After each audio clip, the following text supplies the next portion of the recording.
Neste vídeo, você verá os melhores relatos do YouTube. Aproveita e deixa seu like, é de graça e ajuda muito o canal. Era uma noite de setembro, quando o velho Sebastião Cordeiro chegou na cidade com as mãos tremendo e os olhos vidrados de medo. O homem de 60 e poucos anos, que sempre foi conhecido por sua coragem e serenidade, agora parecia uma sombra de si mesmo. Havia algo em seu olhar que fazia qualquer um que o encontrasse sentir um arrepio na espinha. Sebastião trabalhava há mais de 20 anos como caseiro no sítio Santa Esperança, uma propriedade isolada nas montanhas do interior, onde as árvores eram tão altas que bloqueavam o sol mesmo durante o dia. O patrão, seu Joaquim Ferreira, era um homem justo que confiava plenamente no velho caseiro. Nunca houve problemas entre eles, e Sebastião sempre cuidou da propriedade como se fosse sua própria casa. Mas naquela noite fatídica, tudo mudou para sempre. O sítio ficava a quase 2 horas de caminhada da cidade mais próxima, cortado apenas por uma estrada de terra batida que serpenteava entre morros e vales. Durante o inverno, quando as chuvas vinham com força, a estrada ficava quase intransitável, e Sebastião costumava ficar semanas sem ver alma viva. Era exatamente assim que ele gostava, longe do barulho da cidade, longe das preocupações do mundo moderno, apenas ele e a natureza. A propriedade tinha quase 50 alqueires, com uma casa principal onde Sebastião morava, um curral para o gado, um galinheiro, um paiol e uma pequena capela que havia sido construída pelo antigo dono do sítio. A mata nativa ocupava a maior parte da propriedade, formando um verdadeiro labirinto de trilhas que só Sebastião conhecia completamente. Na manhã daquele dia terrível, Sebastião acordou com um barulho estranho vindo do curral. Era um som diferente do mugido normal das vacas. Parecia mais um gemido prolongado, como se os animais estivessem sofrendo. Ele se levantou da cama e olhou pela janela, mas a névoa da madrugada cobria tudo como um manto espesso. Vestiu suas roupas de trabalho, uma calça de brim desbotada, uma camisa xadrez e suas botas de couro gastas pelo tempo, e saiu para verificar o que estava acontecendo. O ar estava mais frio que o normal para aquela época do ano. E havia um cheiro estranho no ar. Não era podridão, mas algo que ele nunca havia sentido antes. Era como se a própria natureza estivesse doente, como se algo tivesse contaminado o ar puro da montanha. Quando chegou ao curral, Sebastião deparou-se com uma cena que jamais esqueceria. As 12 vacas estavam todas encostadas em um canto, tremendo de medo. Seus olhos estavam arregalados, e elas faziam aquele gemido baixo e constante que o havia acordado. Mas o mais estranho era que todas olhavam para o mesmo ponto, para além da cerca, em direção à mata fechada. Sebastião seguiu o olhar dos animais e viu algo que fez seu sangue gelar. Entre as árvores, parcialmente oculta pela vegetação, havia uma forma escura e indefinida. Era grande, muito maior que qualquer animal da região, e parecia estar observando o curral com uma paciência perturbadora.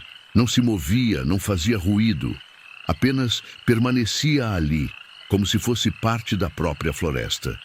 O velho caseiro pegou sua espingarda, uma Winchester velha, mas bem cuidada que havia herdado do pai, e se aproximou devagar da cerca. Quanto mais perto chegava, mais claro ficava que aquela coisa não era natural. Tinha a forma vagamente humanoide, mas era desproporcional. Os braços eram longos demais, as pernas pareciam dobradas em ângulos impossíveis, e havia algo errado com sua postura, como se estivesse suspenso no ar. Quando Sebastião estava a uns 10 metros da cerca, a criatura começou a se mover. Não caminhava, deslizava entre as árvores com uma fluidez que desafiava a gravidade. Seus movimentos eram silenciosos, mas havia uma presença pesada no ar, como se a própria atmosfera ficasse mais densa onde ela passava. As folhas das árvores pareciam murchar em sua passagem, e até mesmo o canto dos pássaros cessou completamente. O caseiro levantou a espingarda e mirou, mas suas mãos tremiam tanto que não conseguia firmar a arma. A criatura parou de se mover, e pela primeira vez, Sebastião teve a sensação de que ela estava realmente olhando para ele. Não podia ver seus olhos através da vegetação, mas sentia o peso daquele olhar como uma pressão física no peito, como se algo estivesse comprimindo seus pulmões.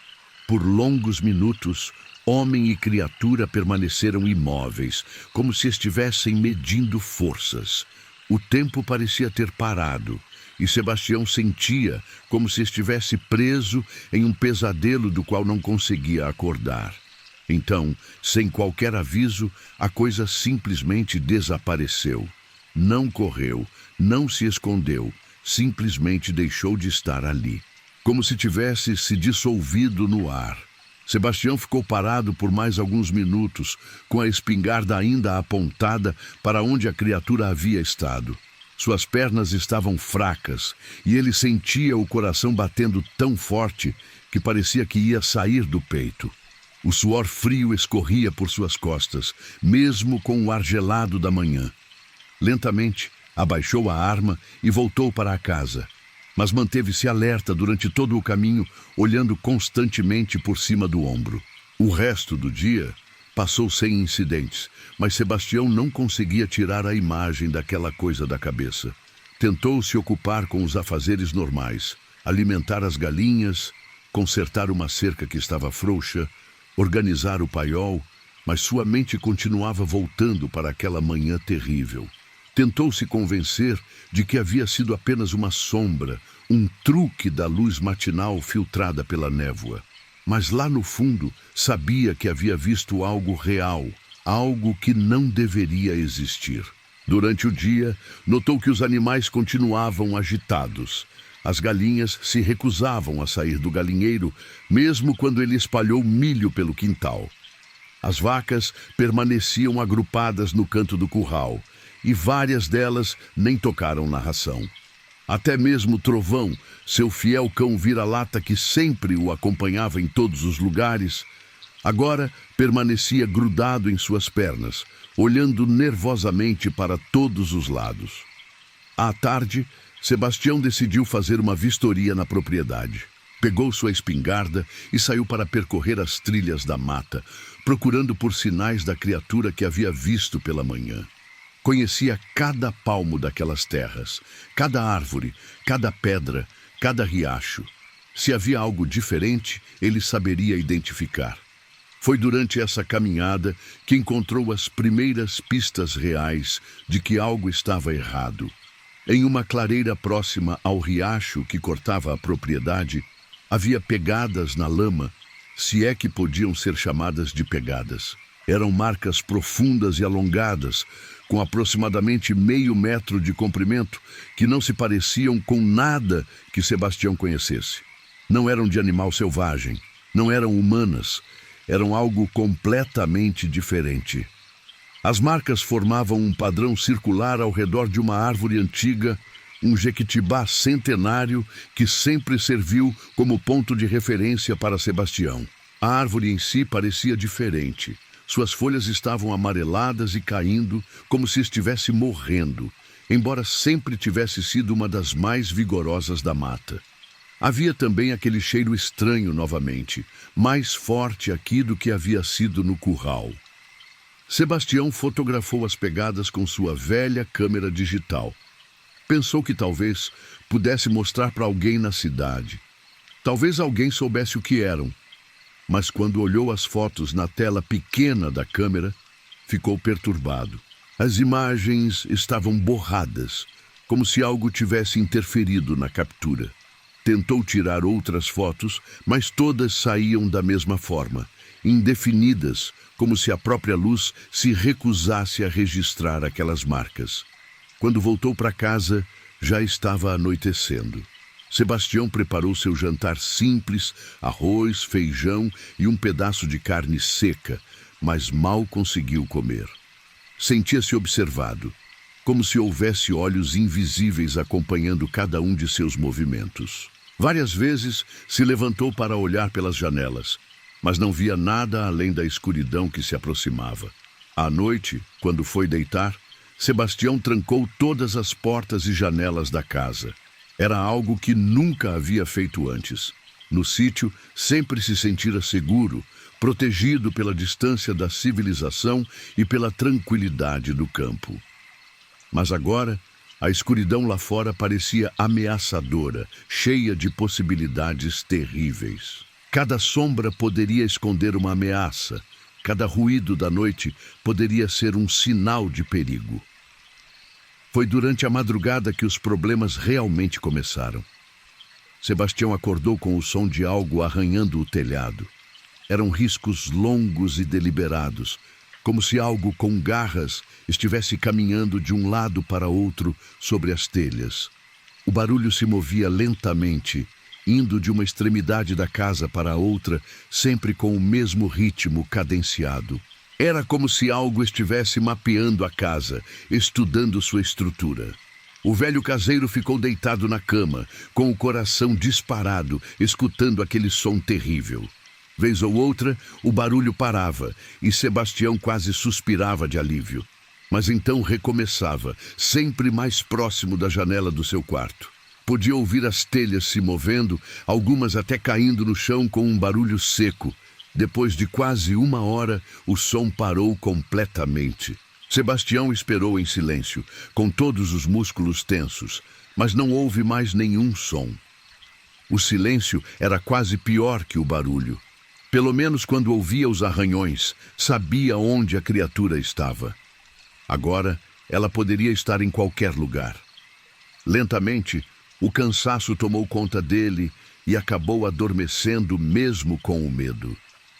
Mas foi um sono agitado, cheio de pesadelos estranhos, onde sombras se moviam entre as árvores e olhos invisíveis o observavam de todos os ângulos. Na manhã seguinte, Sebastião subiu no telhado para verificar se havia algum dano. O que encontrou fez suas pernas bambearem. Havia marcas nas telhas. Não eram arranhões de animal, mas sulcos profundos e regulares, como se tivessem sido feitos por garras enormes e afiadas. As marcas formavam um padrão estranho, quase como se a criatura tivesse estado dançando sobre o telhado. Mais perturbador ainda era o fato de que as marcas pareciam ser muito recentes. A argila das telhas estava quebrada de forma limpa, sem qualquer sinal de envelhecimento. E havia algo mais, um cheiro estranho impregnado nas telhas, o mesmo que havia sentido no curral e na clareira. Era um odor acre e desagradável, como se algo estivesse apodrecendo, mas ao mesmo tempo tinha um toque doce e enjoativo. Sebastião desceu do telhado com as pernas trêmulas e decidiu que precisava falar com alguém sobre o que estava acontecendo. Tentou ligar para seu Joaquim usando o telefone fixo da casa, mas a linha estava muda. Tentou várias vezes, mas não conseguiu nem sinal de discar. O telefone do sítio sempre foi problemático, especialmente durante o tempo chuvoso, mas agora parecia completamente sem funcionamento. Durante os dias seguintes, as aparições da criatura se tornaram mais frequentes e mais ousadas. Sebastião começou a vê-la em diferentes pontos da propriedade, às vezes na beira da mata, outras vezes perto do poço, e uma vez até mesmo no próprio quintal da casa. Sempre silenciosa, sempre observando, sempre mantendo uma distância que parecia calculada. Cada encontro era mais perturbador que o anterior. A criatura parecia estar estudando Sebastião, aprendendo seus hábitos, seus horários, suas rotinas. Ela aparecia quando ele saía para alimentar os animais, quando ia buscar água no poço, quando trabalhava no paiol. Sempre ali, sempre observando, como um predador estudando sua presa. O comportamento dos animais também mudou drasticamente. As vacas se recusavam a sair do curral, mesmo quando Sebastião abria a porteira para que fossem pastar. Ficavam agrupadas em um canto, tremendo e fazendo aquele gemido baixo e constante. Várias pararam de dar leite completamente, e Sebastião teve que jogar fora o pouco que conseguia ordenhar, pois tinha um gosto estranho e azedo. As galinhas pararam de botar ovos e ficavam agrupadas em um canto do galinheiro, cacareando baixinho em um tom que mais parecia um lamento.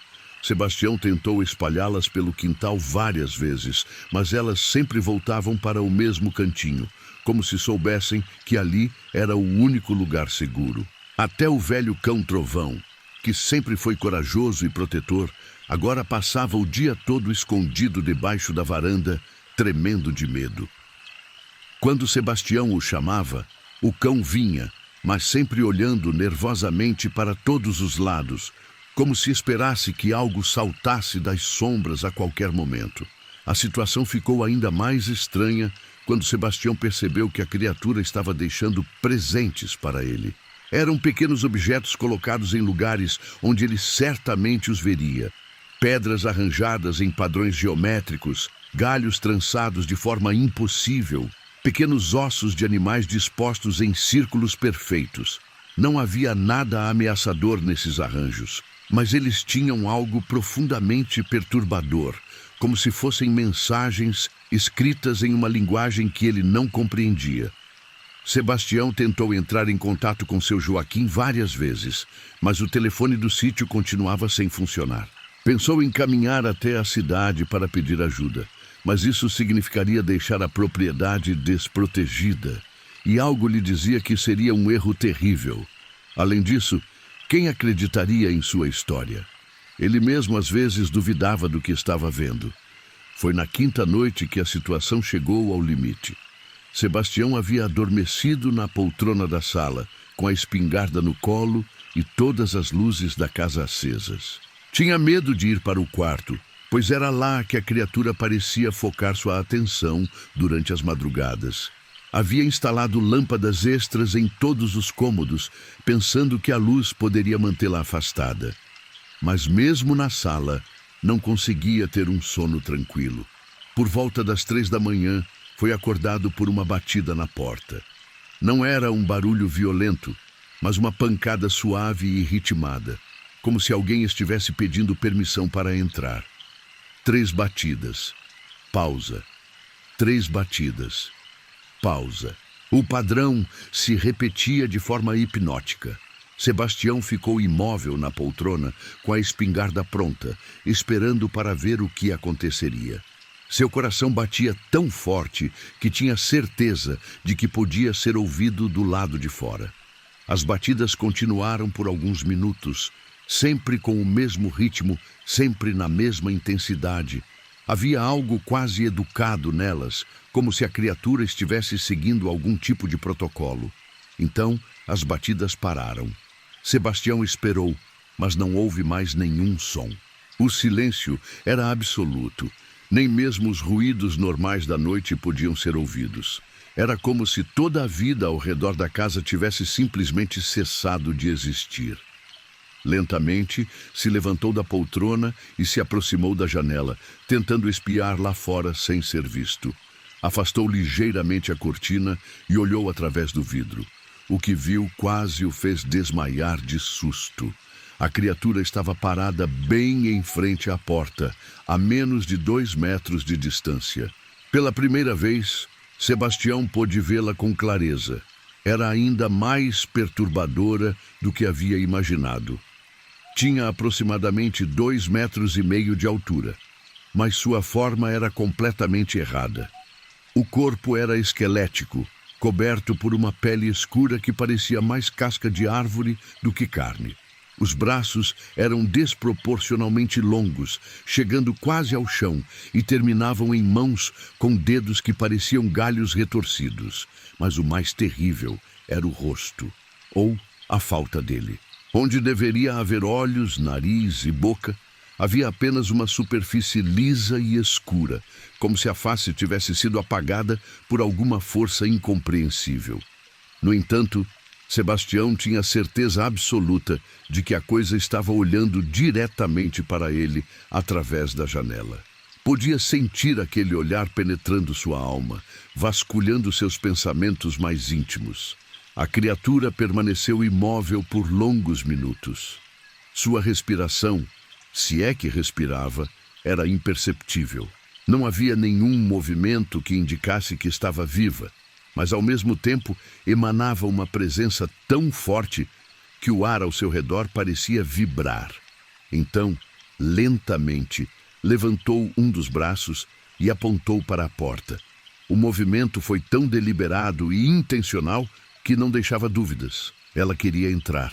Não era um pedido, era uma exigência silenciosa. O dedo apontado permaneceu na mesma posição por vários segundos, como se estivesse aguardando uma resposta. Sebastião recuou da janela e encostou-se na parede, com a espingarda tremendo em suas mãos. Sabia que não poderia ficar ali para sempre. Cedo ou tarde, teria que tomar uma decisão. Mas que decisão? Atirar através da porta? Tentar conversar com aquela coisa? Fugir pelos fundos? Foi então que as batidas na porta recomeçaram, mas agora eram mais insistentes. A criatura não estava mais pedindo permissão, estava exigindo entrada. As pancadas foram ficando mais fortes e Sebastião podia ouvir a madeira da porta começando a rachar sob a pressão. A casa inteira tremia com cada impacto. Entre as batidas, Sebastião podia ouvir um som baixo e contínuo, como se a criatura estivesse sussurrando algo. Não conseguia entender as palavras, se é que eram palavras, mas havia algo hipnótico naquele murmúrio. Sentia sua mente ficando nebulosa, seus pensamentos se tornando confusos. Parte dele queria se aproximar da porta, queria abri-la e ver o que aconteceria. Balançou a cabeça violentamente, lutando contra aquela influência estranha. Não podia se deixar controlar por aquela coisa. Tinha que manter a mente clara, tinha que resistir. Desesperado, o velho caseiro correu para os fundos da casa e destravou a porta da cozinha. Não sabia se conseguiria escapar, mas tinha que tentar. A porta da frente estava cedendo e ele podia ouvir a madeira se partindo. Pedaços de tinta e lascas de madeira caíam no chão a cada impacto.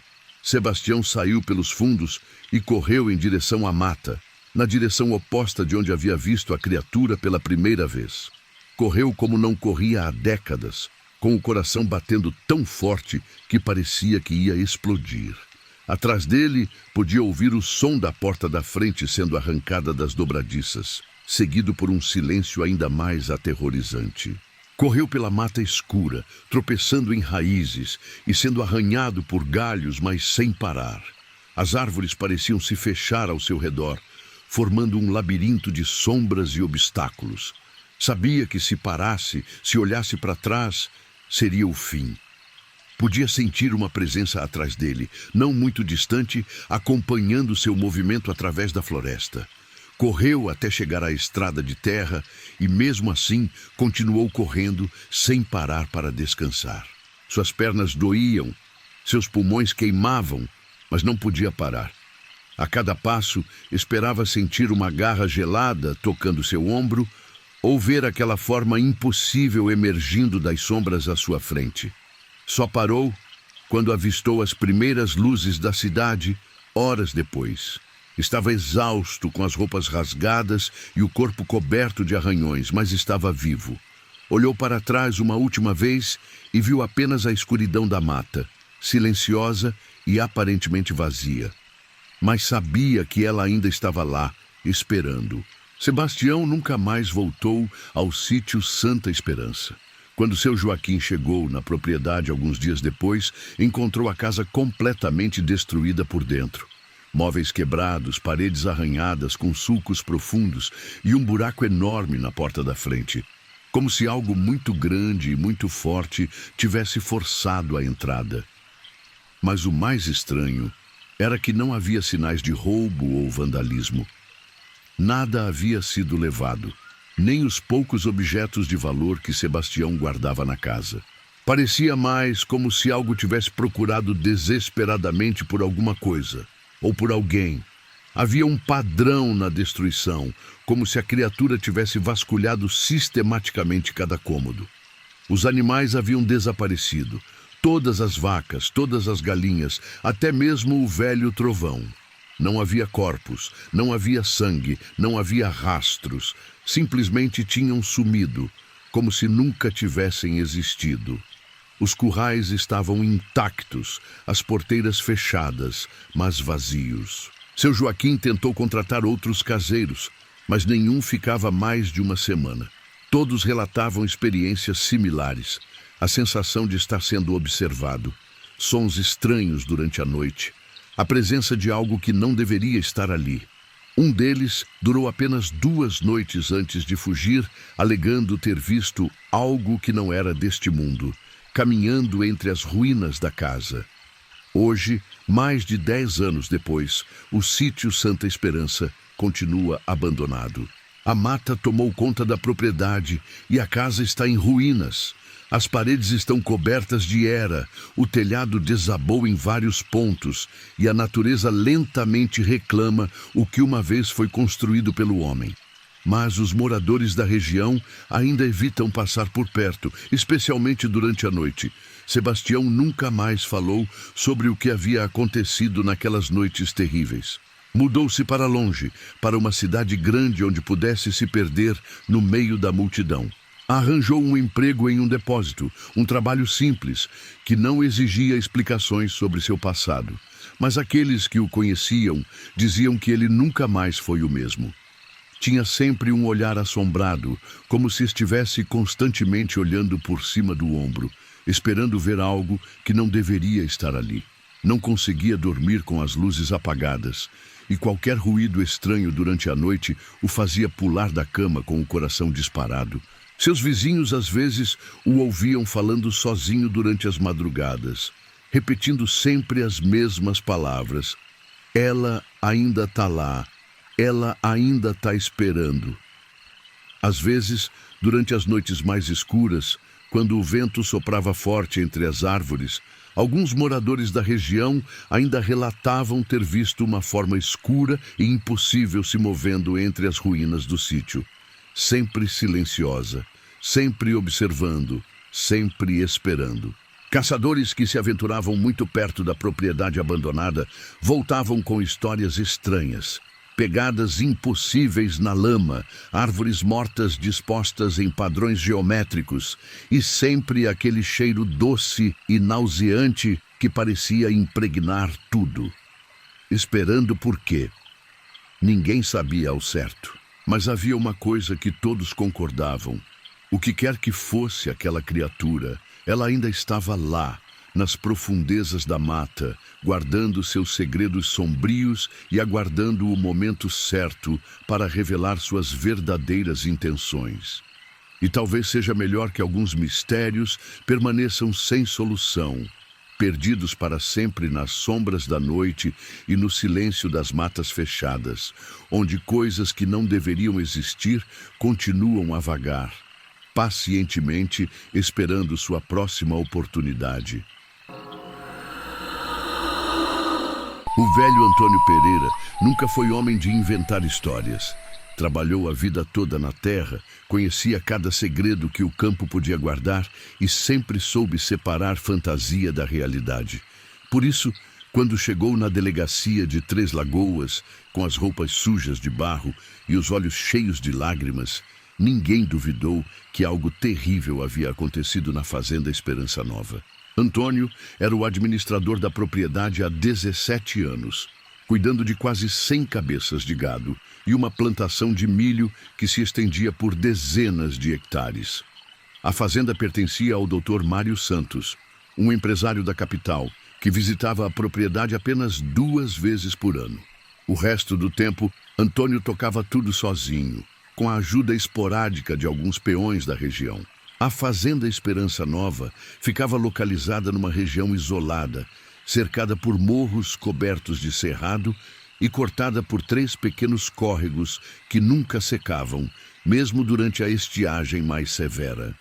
Era um lugar bonito, tranquilo, onde Antônio havia criado seus 3 filhos e passado os melhores anos de sua vida ao lado da esposa Conceição, que havia morrido 5 anos antes de um câncer silencioso. Desde então, Antônio vivia sozinho na casa principal da fazenda, uma construção simples, mas confortável, com 3 quartos, uma cozinha ampla e uma varanda que dava vista para toda a propriedade. Tinha apenas um vizinho próximo, o Benedito Maciel, que morava numa chácara a 2 quilômetros de distância e criava porcos para vender na cidade. Tudo começou numa tarde de março, quando Antônio percebeu que algumas vacas do rebanho estavam agindo de forma estranha. Era a época de chuva, e os animais normalmente ficavam mais ativos, pastando com apetite depois dos meses secos. Mas naquele dia, cerca de 15 cabeças permaneciam agrupadas debaixo de uma árvore, imóveis, como se estivessem hipnotizadas. Antônio montou em seu cavalo, um animal manso chamado Trovão, que o acompanhava há mais de 10 anos, e foi verificar o que estava acontecendo. Quando chegou perto do grupo de vacas, percebeu que todas olhavam fixamente para o mesmo ponto. Uma pequena elevação no terreno onde havia uma árvore seca, um ipê que havia morrido no ano anterior e que Antônio ainda não havia derrubado. Ao se aproximar da árvore, notou algo estranho. O chão ao redor do tronco estava escuro, como se tivesse sido queimado, mas não havia sinais de fogo. A terra simplesmente parecia ter mudado de cor, formando um círculo perfeito de aproximadamente 3 metros de diâmetro. Dentro desse círculo, nada crescia, nem grama, nem mato, nem qualquer tipo de vegetação. Antônio desmontou do cavalo e se ajoelhou para examinar o solo mais de perto. A terra não estava queimada, mas tinha uma textura diferente, mais fina, quase como pó. Quando tocou com os dedos, sentiu uma sensação estranha. O solo estava morno, mesmo sendo final de tarde, e o sol já fraco. Havia também um cheiro peculiar, não desagradável, mas definitivamente diferente de qualquer coisa que conhecesse. Intrigado, Antônio decidiu cavar um pouco para ver se encontrava alguma explicação. Pegou uma pequena pá que sempre carregava na sela e começou a escavar. A terra saía facilmente, como se fosse areia seca. Depois de alguns minutos, a pá bateu em algo duro. Era uma pedra, mas não como as outras pedras da região. Esta era perfeitamente lisa e de cor escura, quase preta. Tinha aproximadamente o tamanho de uma bola de futebol e pesava muito mais do que deveria pesar uma pedra daquele tamanho. Quando Antônio a retirou completamente do buraco, percebeu que ela era morna ao toque, como se tivesse estado exposta ao sol forte o dia todo. Mais estranho ainda era o fato de que a pedra parecia pulsar levemente. Não era algo que se pudesse ver, mas quando Antônio a segurava, sentia uma vibração sutil, como se houvesse algo vivo dentro dela. Decidiu levá-la para casa e examinar melhor depois. Naquela noite, Antônio colocou a pedra em cima da mesa da cozinha e ficou observando-a enquanto jantava. Sob a luz da lâmpada, ela parecia ainda mais estranha.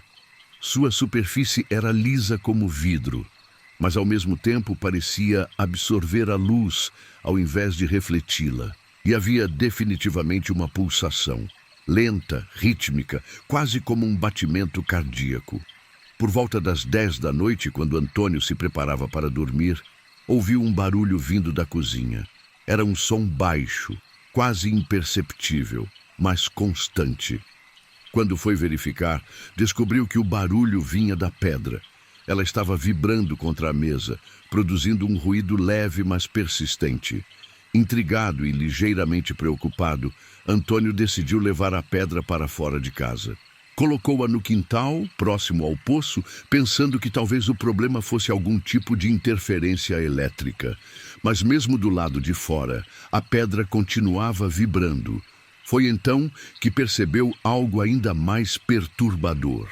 As plantas ao redor da pedra estavam começando a murchar. Não era algo dramático. As folhas simplesmente pareciam estar perdendo cor e vitalidade. Em questão de minutos, a grama numa área de meio metro ao redor da pedra havia amarelado completamente.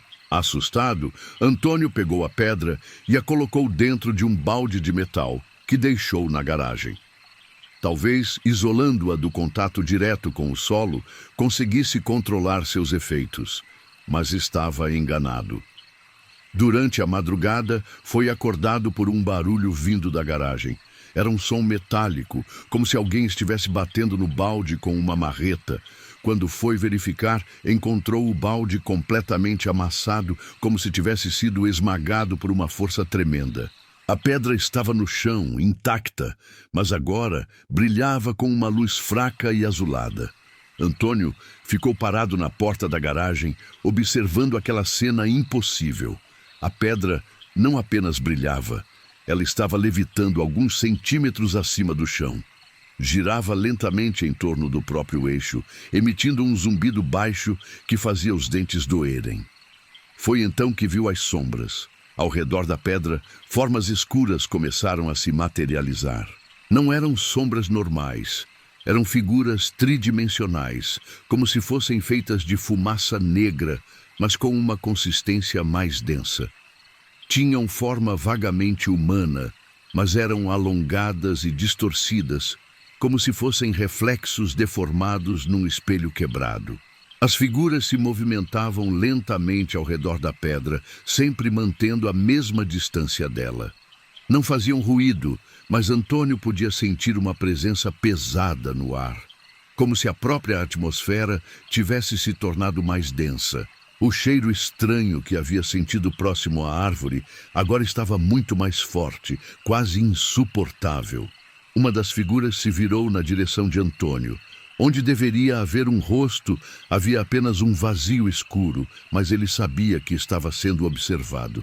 A coisa começou a se mover em sua direção, e Antônio sentiu suas pernas fraquejarem. Correu de volta para casa, trancou todas as portas e janelas e passou o resto da noite acordado, ouvindo os ruídos estranhos que vinham da garagem. Pela manhã, quando finalmente teve coragem de sair, encontrou a garagem vazia. A pedra havia desaparecido e não restava nenhum sinal das figuras sombrias. Apenas o balde amassado permanecia como evidência do que havia acontecido. Antônio pensou que talvez tudo aquilo tivesse sido um pesadelo, um produto de sua imaginação cansada. Mas quando foi verificar o rebanho, descobriu que 3 vacas haviam desaparecido durante a noite. Não havia sinais de arrombamento no curral, não havia pegadas estranhas, não havia rastros de sangue. Os animais simplesmente não estavam mais lá. Foi então que percebeu que a pedra havia voltado ao seu lugar original, no buraco próximo à árvore seca. Mas agora, o círculo de terra escura era maior, tinha quase 5 metros de diâmetro, e a área morta se estendia numa distância ainda maior. Durante os dias seguintes, a situação só piorou. Mas animais desapareceram, sempre durante a noite, sempre sem deixar rastros. As plantas, numa área cada vez maior ao redor da árvore, morriam, criando uma zona de desolação que se expandia diariamente. E todas as noites, Antônio podia ver as figuras sombrias se movimentando ao redor da pedra, sempre em maior número. O que mais o perturbava era que as criaturas pareciam estar se tornando mais sólidas, mais reais a cada aparição. No início, eram apenas sombras tremulantes, quase transparentes. Mas agora, tinham uma consistência mais densa, e Antônio podia distinguir detalhes em suas formas. Braços longos que se arrastavam pelo chão, cabeças inclinadas em ângulos impossíveis, movimentos que desafiavam as leis da física. Na 5ª noite após descobrir a pedra, Antônio decidiu que precisava fazer alguma coisa. Pegou sua espingarda, uma lanterna potente e um galão de gasolina. Ia queimar aquela maldita pedra, mesmo que isso custasse sua vida. Quando chegou próximo à árvore, encontrou uma cena que quase o fez desmaiar de horror. As figuras sombrias não estavam mais ao redor da pedra.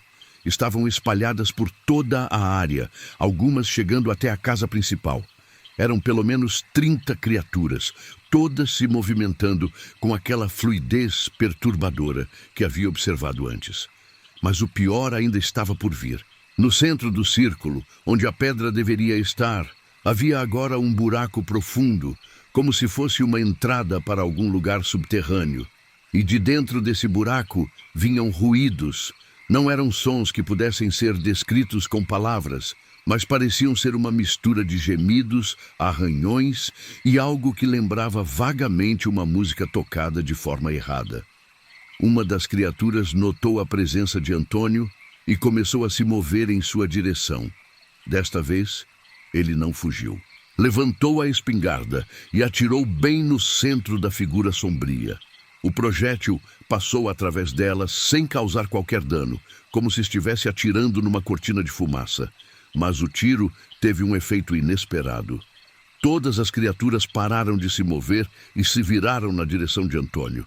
Mesmo sem rostos visíveis, ele podia sentir que estava sendo observado por 30 pares de olhos invisíveis. O silêncio que se seguiu foi mais aterrorizante que qualquer som. Então, as criaturas começaram a se mover todas ao mesmo tempo, convergindo para onde Antônio estava. Ele despejou a gasolina ao redor de si mesmo, criando um círculo de proteção e ateou fogo. As chamas subiram rapidamente, criando uma barreira entre ele e as criaturas. Para sua surpresa, as figuras sombrias pararam na borda do fogo.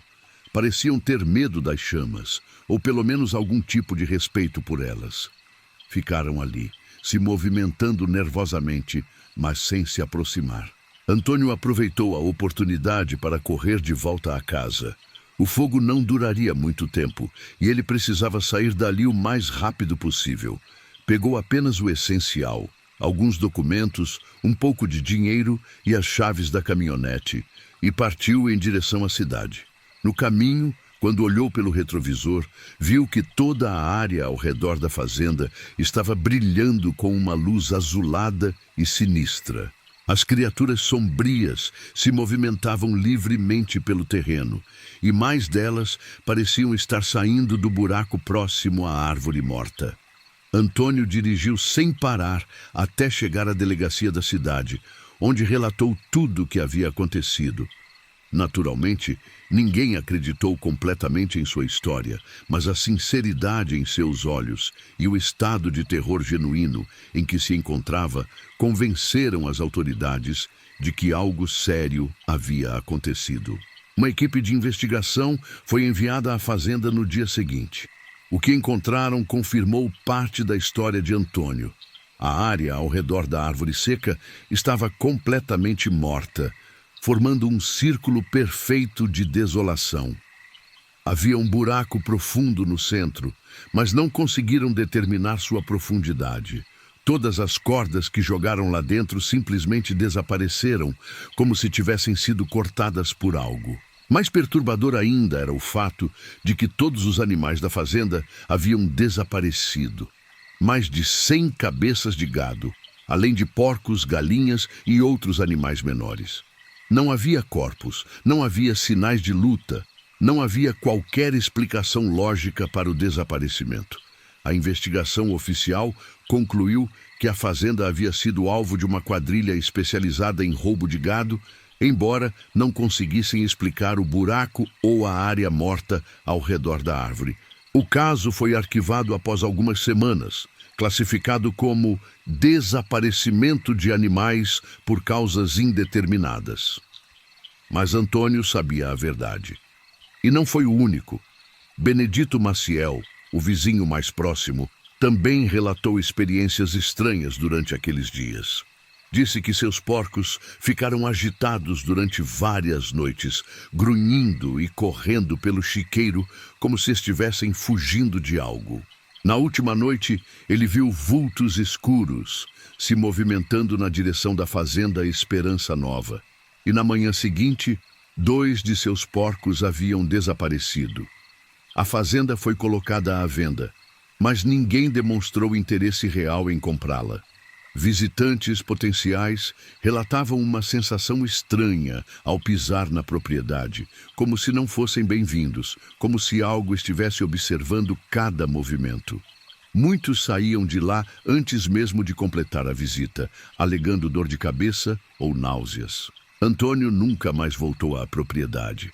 Arranjou trabalho em outra fazenda, a mais de 200 quilômetros de distância, e tentou reconstruir sua vida. Mas nunca mais foi o mesmo homem.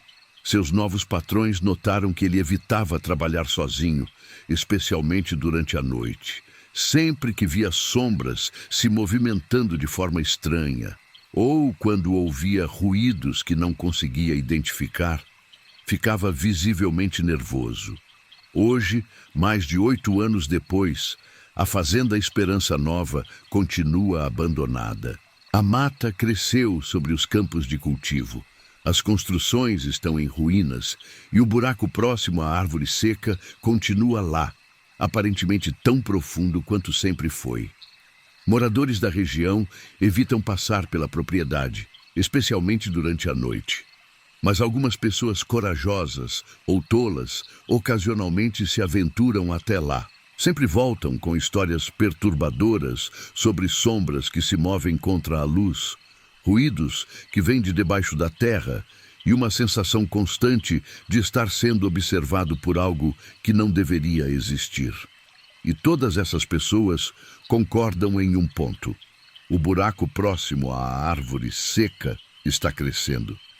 A cada ano que passa, parece um pouco maior, um pouco mais profundo, como se algo lá embaixo estivesse cavando lentamente, pacientemente, preparando-se para o que quer que seja que pretende fazer. Antônio às vezes ainda sonha com aquela noite terrível. Nos sonhos, ele volta à fazenda e encontra o buraco transformado numa cratera enorme, da qual emergem centenas de figuras sombrias.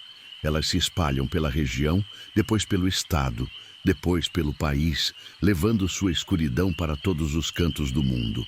Quando acorda desses pesadelos, Antônio fica olhando pela janela por horas, observando as sombras da noite, sempre com medo de ver algo que não deveria estar lá. E às vezes, nas madrugadas mais escuras, tem a impressão de que realmente vê alguma coisa. Uma forma que se move de maneira errada, uma presença que não pertence ao mundo dos vivos. Mas talvez sejam apenas lembranças de um trauma que nunca vai cicatrizar completamente. Ou talvez as criaturas que ele libertou naquela noite terrível tenham encontrado uma forma de segui-lo, onde quer que ele vá, lembrando-o constantemente de que alguns segredos deveriam permanecer enterrados para sempre nas profundezas da terra.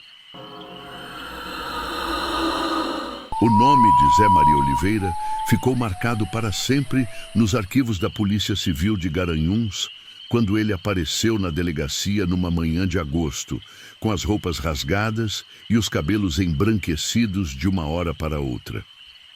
O homem de 45 anos, conhecido por sua tranquilidade e bom senso, estava irreconhecível, os olhos vidrados, as mãos tremendo sem parar e uma expressão de terror que fez até o delegado mais experiente sentir um arrepio.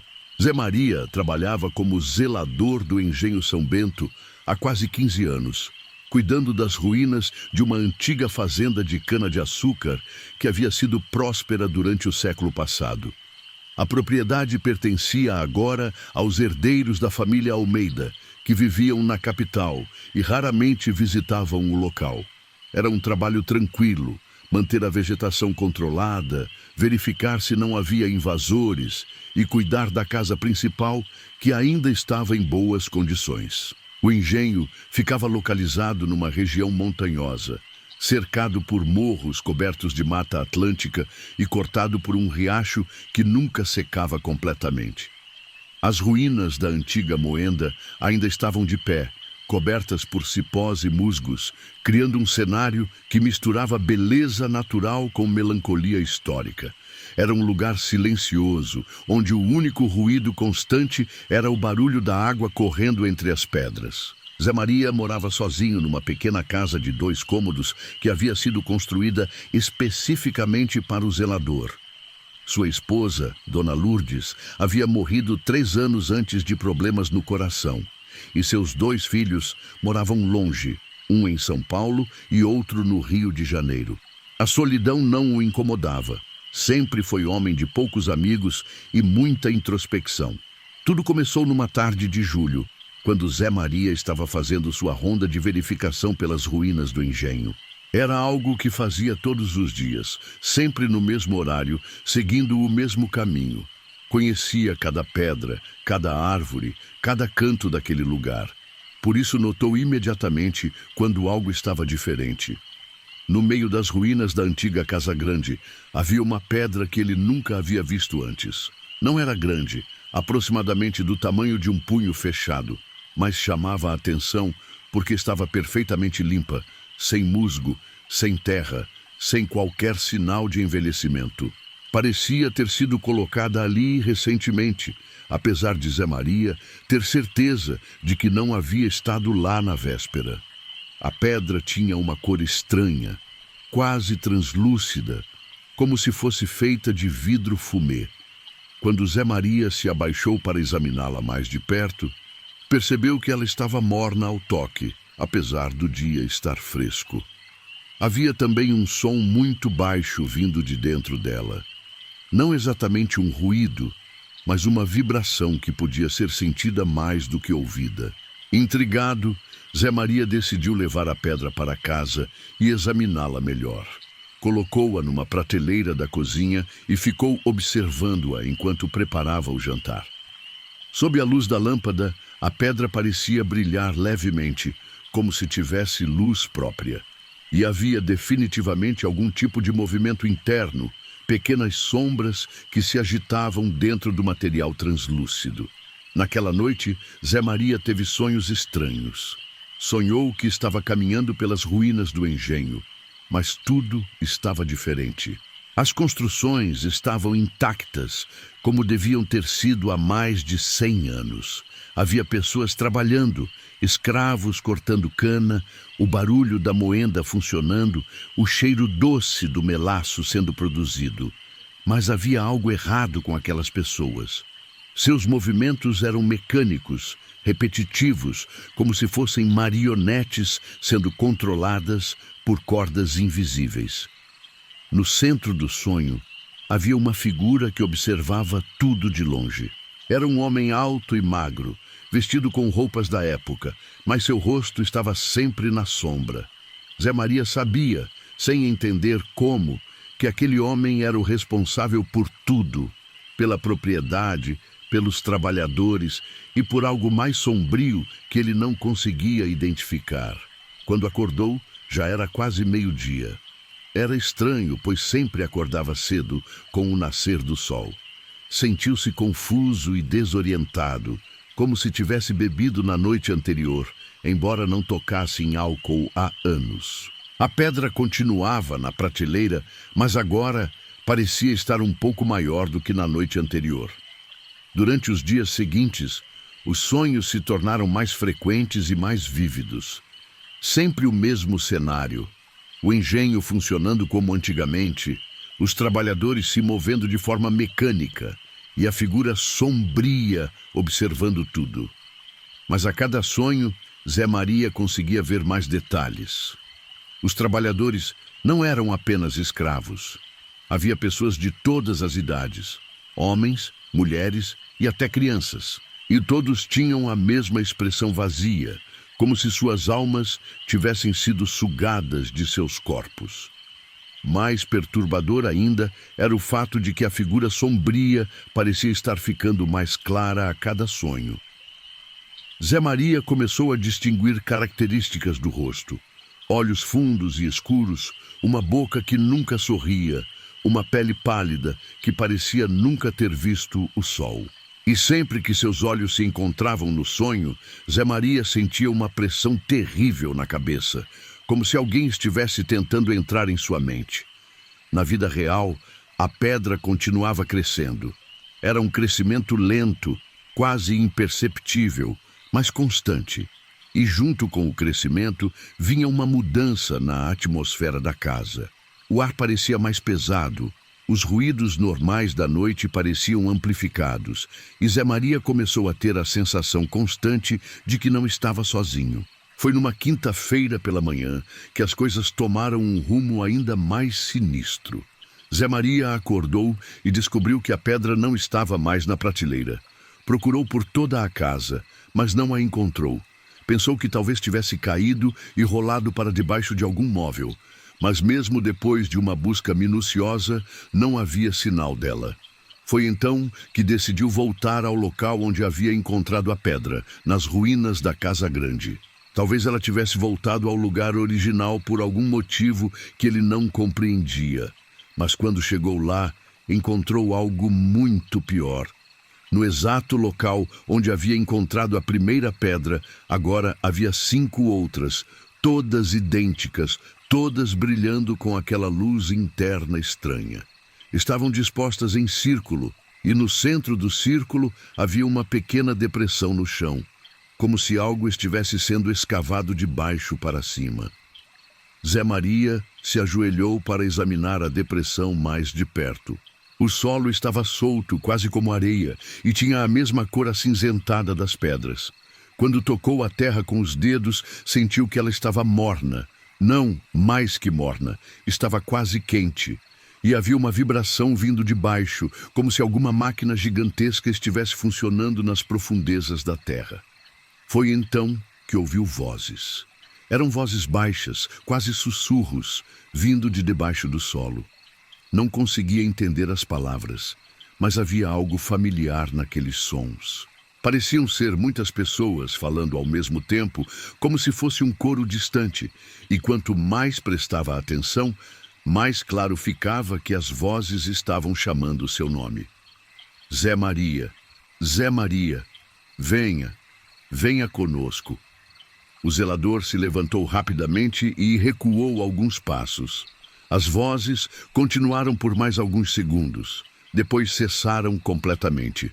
O silêncio que se seguiu foi ainda mais perturbador. Nem mesmo os pássaros estavam cantando, como se toda a vida ao redor daquele lugar tivesse sido sugada para outro lugar. Durante os dias seguintes, Zé Maria evitou as ruínas da Casa Grande. Concentrou-se em suas outras tarefas: manter a vegetação da entrada, verificar a integridade da cerca, cuidar da manutenção básica de sua própria casa. Mas não conseguia tirar da cabeça o que havia visto e ouvido. E os sonhos continuavam, agora mais intensos e perturbadores. No sonho mais recente, a figura sombria havia se aproximado dele e falado pela primeira vez. Sua voz era como o ruído de folhas secas sendo pisoteadas, áspera e sem emoção. Você encontrou o que eu deixei para você, disse a figura. Agora precisa completar o que foi começado há muito tempo. O que você quer comigo? Zé Maria havia perguntado no sonho. Não é comigo que você deve se preocupar, respondeu a figura. É com eles. Estão esperando há mais de 100 anos. Estão com fome, estão com sede, e você é a chave para libertá-los. Zé Maria acordou desse sonho com a sensação de que havia algo importante que precisava entender. Decidiu pesquisar a história do Engenho São Bento, algo que nunca havia feito em todos os anos que trabalhou lá.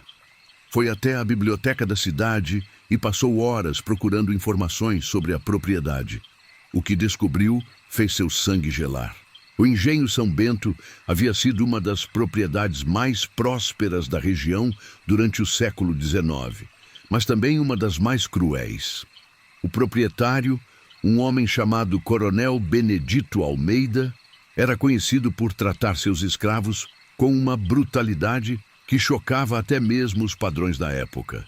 Havia relatos de castigos desumanos, condições de trabalho que matavam pessoas em questão de meses, e rituais estranhos que eram realizados nas noites de lua nova. Mas o mais perturbador eram os relatos sobre desaparecimentos.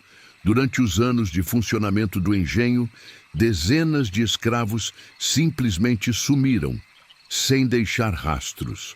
As autoridades da época assumiam que haviam fugido, mas alguns documentos sugeriam que algo muito mais sinistro estava acontecendo. O fim do engenho havia sido súbito e misterioso. Numa manhã de 1888, pouco antes da abolição da escravidão, Todos os trabalhadores da propriedade desapareceram de uma vez. Não havia sinais de luta, não havia corpos, não havia qualquer explicação. O próprio coronel Benedito foi encontrado morto em sua casa, aparentemente de causas naturais, mas com uma expressão de terror no rosto que impressionou até o médico que assinou o atestado de óbito.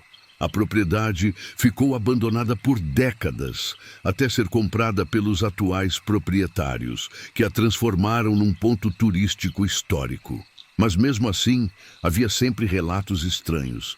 Visitantes que ouviam vozes vindas das ruínas, guias turísticos que se recusavam a trabalhar sozinhos, fenômenos inexplicáveis que eram sempre atribuídos à imaginação ou ao folclore local.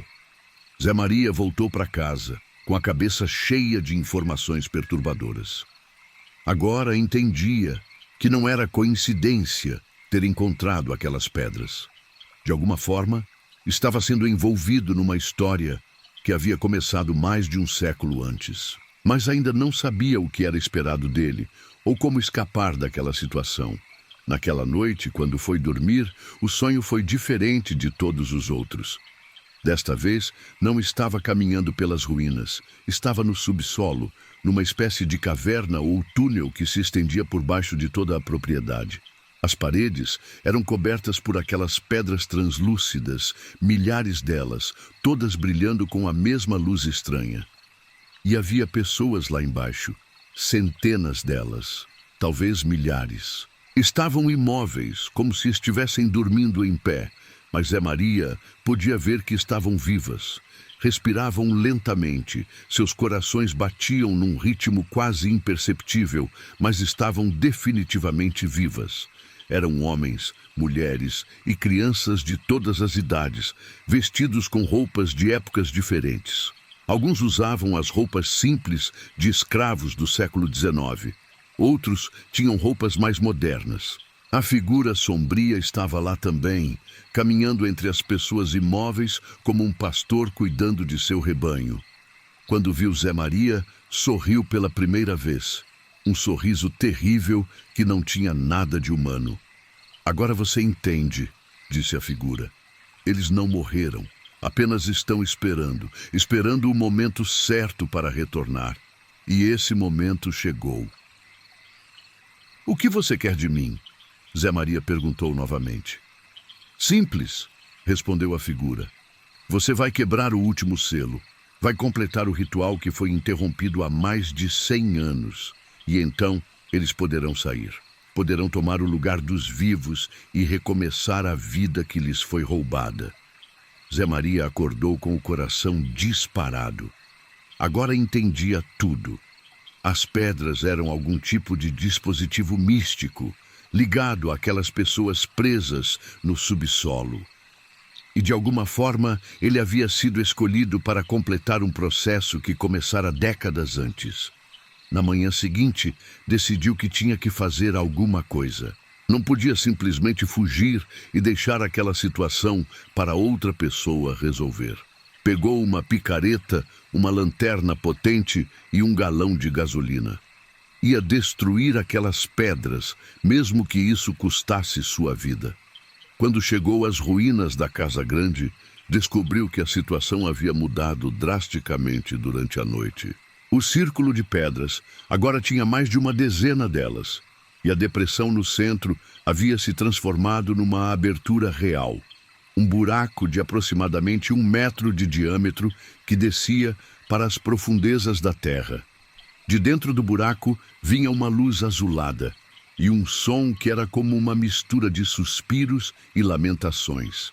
E as vozes estavam mais claras agora, chamando seu nome constantemente, implorando para que ele descesse e se juntasse a elas.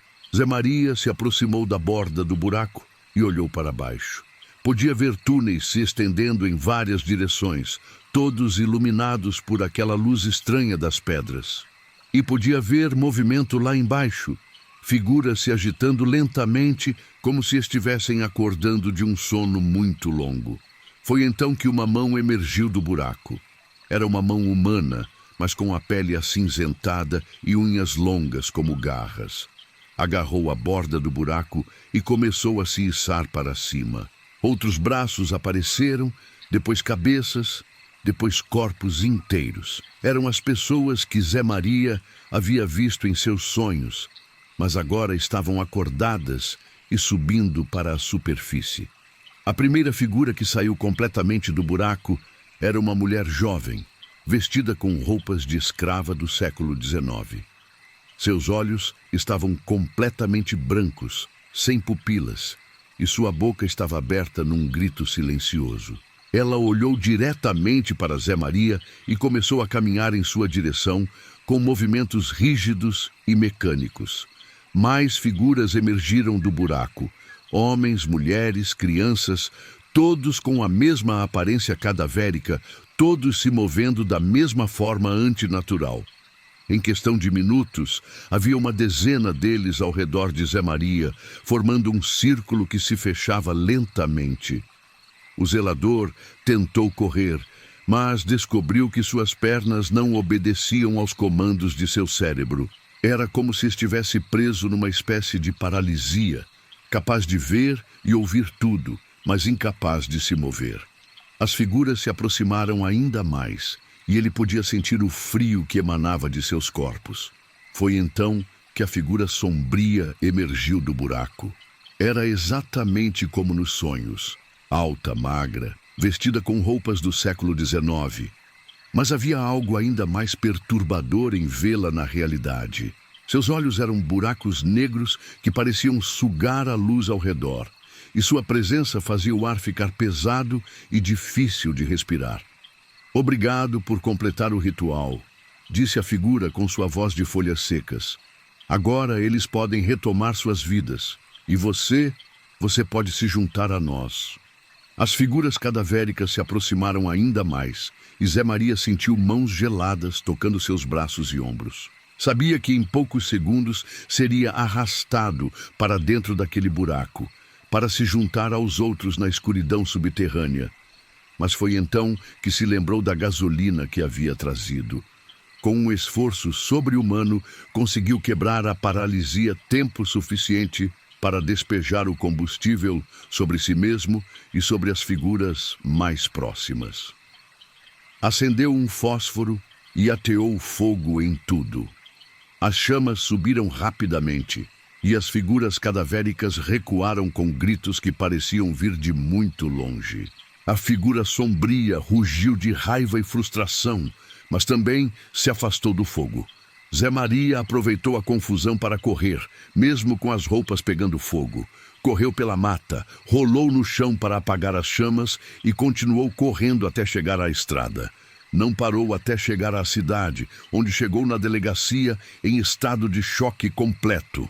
Uma equipe de investigação foi enviada ao Engenho São Bento no dia seguinte, mas não encontrou nada além de um buraco profundo nas ruínas da Casa Grande. Não havia sinais das pedras, não havia rastros das figuras que Zé Maria havia descrito, apenas o buraco, que parecia se estender indefinidamente para baixo. A investigação oficial concluiu que Zé Maria havia sofrido algum tipo de colapso nervoso, possivelmente causado pela solidão e pelo estresse de trabalhar sozinho num local isolado. O caso foi arquivado e a propriedade foi fechada definitivamente para visitação pública. Mas Zé Maria sabia que não havia terminado. Nos anos seguintes, continuou tendo os sonhos, agora mais esporádicos, mas ainda perturbadores. E às vezes, quando passava perto de terrenos baldios ou ruínas antigas, tinha a sensação de que havia pedras translúcidas enterradas em algum lugar próximo, esperando para serem encontradas. Hoje, quase 10 anos depois, o Engenho São Bento continua abandonado. E vegetação tomou conta das ruínas, e o buraco próximo à antiga Casa Grande foi coberto por ordem judicial, após alguns visitantes curiosos relatarem ter ouvido vozes vindas de suas profundezas. Zé Maria nunca mais voltou à propriedade. Mudou-se para outro estado, arranjou trabalho numa fábrica e tenta viver uma vida normal. Mas suas noites ainda são assombradas pela lembrança daquela manhã terrível. e pela certeza de que algumas coisas que foram enterradas há muito tempo ainda estão lá embaixo, esperando pacientemente por uma nova oportunidade de retornar à superfície. E talvez seja melhor que permaneçam enterradas para sempre, nas profundezas escuras onde foram colocadas por forças que a humanidade não está preparada para compreender ou enfrentar.